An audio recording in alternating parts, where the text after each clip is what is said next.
Rajkot central જેલમાંથી વધુ એક પાકા કામના કેદી પાસેથી બેટરી, ચાર્જર અને સિમ કાર્ડ સહિતની સામગ્રીઓ મળી આવતા આ અંગે પ્રદ્યુમન નગર પોલીસ સ્ટેશન સાથે ફરિયાદ નોંધી જરૂરી કાર્યવાહી હાથ ધરી છે। રાજકોટ સેન્ટ્રલ ઝોનમાં સજા ભોગવતા પ્રકાશ શાંતિલાલ નામના પાકા કામના કેદીને હાઈ સિક્યુરિટી બેરેકમાંથી અન્ય બેરેકમાં સવારે ખસેડવામાં આવી રહ્યો હતો, ત્યારે તેને અંગ ઝડપી લેતા તેની પાસેથી મોબાઈલ, 4 બેટરી, 2 સિમ કાર્ડ અને 1 ચાર્જરની સર્કિટ મળી આવતા આ અંગે જેલ અધિક્ષક દ્વારા પ્રદ્યુમન નગર પોલીસ સ્ટેશનમાં ફરિયાદ નોંધાવી છે।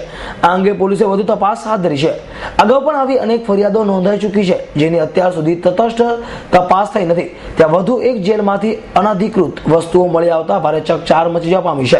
ગઈકાલ તારીખ 25ના રોજ રાજકોટ જિલ્લા મધ્યસ્થ જેલના અધિક્ષક દ્વારા એક પ્રનગર પોલીસ સ્ટેશનમાં ફરિયાદ આપવામાં આવે છે કે પાકા કામના કેદી પ્રકાશ કાંતિલાલ કે જેઓને હાઈ સિક્યુરિટી બેરેકમાંથી બીજી સિક્યુરિટીમાં ટ્રાન્સફર કરતી વખતે અંગ જડતી કરતી વખતે તેમના ગુપ્તાંગના ભાગે 4 બેટરીઓ છુપાવેલી હતી તે મળી આવતા વધુ તપાસ કરતા અન્ય 2 સિમ કાર્ડ અને 1 ચાર્જરની સર્કિટ મળી આવેલ છે, જે બાબતેની રાજકોટ જિલ્લા મધ્યસ્થ જેલના અધિક્ષક દ્વારા અત્રે પ્રદ્યુમનનગર પોલીસ સ્ટેશનમાં ફરિયાદ આપવામાં આવી છે, જે અંગેની આગળની તપાસ અહીંના પીએસઆઈ એપી સોલંકી સાહેબ કરી રહ્યા છે।